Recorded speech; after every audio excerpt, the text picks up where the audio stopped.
Bonjour, une nouvelle vidéo, bien sûr, sur la situation de l'épidémie au niveau local, mais aussi quelques autres informations qui concernent tout le territoire de l'Aqaba.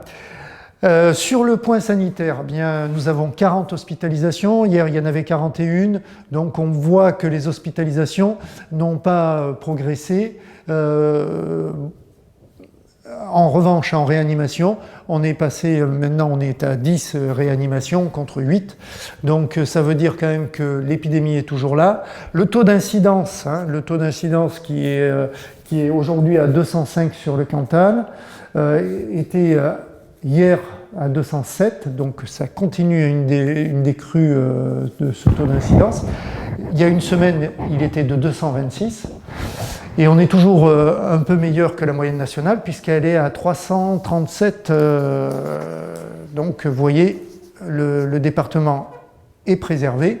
Il faut que ça dure et que, en tout cas, que les vaccinations se poursuivent.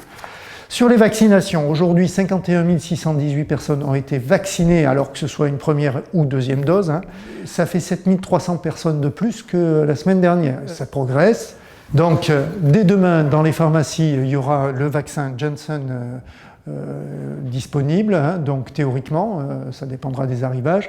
C'est la particularité de ce vaccin, c'est que c'est une seule dose. Donc, ça peut augmenter de façon significative le nombre de vaccinés sur notre territoire. Pour ce qui est des lieux de vaccination, les 4 lieux sur le département, ils sont toujours disponibles. Il y a le CMC, le Prisme pour l'hôpital, le Mauriac et Saint-Flour. Donc, par contre, c'est bien toujours sur réservation sur le site Doctolib.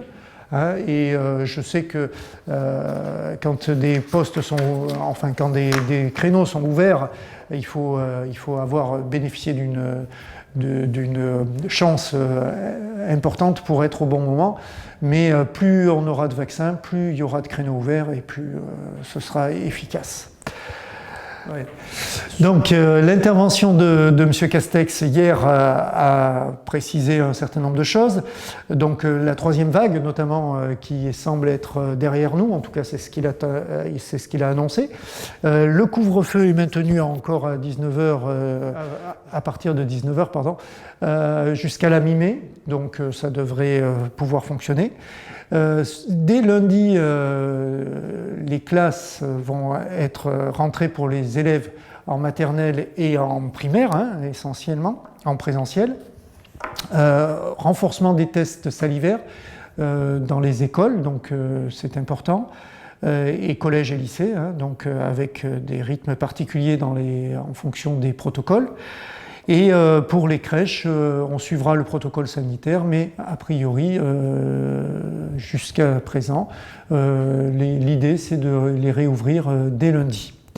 Donc lundi 26 avril, c'était pour les crèches et les primaires, les maternelles. Lundi 3 mai, ce seront les collégiens et les lycéens qui reviendront en présentiel. Autotest, pareil pour les lycéens et collégiens. Levée de la suppression de la zone de 10 km de déplacement et fin de l'attestation en journée. À partir de la mi-mai, donc réouverture des terrasses, sous réserve des conditions sanitaires, puisque, comme vous savez, on a quand même à vue avec le Covid. Donc réouverture des terrasses à la mi-mai. Les commerces qui aujourd'hui sont fermés, réouvriront aussi. Et puis les activités sportives et culturelles aussi, avec des conditions sanitaires certainement très particulières. Dans les points d'actu, l'été arrive, il y a des emplois saisonniers. Nos jeunes ont parfois besoin de travailler. Donc il y a un point d'information jeunesse sur le site de l'Aqaba où les employeurs et les jeunes peuvent confronter leurs besoins et leurs offres. Donc n'hésitez pas à inscrire toutes les recherches d'emploi que vous voulez faire et surtout nos jeunes à aller consulter le site pour savoir ce qui est ouvert. Dernier point sur cette vidéo, l'OPA-ARU, un témoignage de M. Claude Calvar qui a bénéficié de ce dispositif. Alors l'OPA-ARU, qu'est-ce que c'est? C'est un dispositif de soutien sur le centre ancien, de réhabilitation et qui permet aux propriétaires de réhabiliter leurs biens, donc pour des biens qui sont normalement loués. C'est 3,4 millions d'aides qui ont été attribuées dans ce cadre-là. Les partenaires, eh bien, c'est l'État, c'est l'ANA, c'est la CABA et la ville d'Aurillac. Donc c'est 95 dossiers, je l'ai dit, mais c'est quand même important en termes de rénovation sur les appartements, mais aussi pour nos artisans qui peuvent travailler comme ça dans des conditions à peu près cadrées. L'opération d'animation a été confiée à Solia Cantal, donc le témoignage de M. Calvar va dire tout ce qui a été intéressant pour lui dans cette opération-là.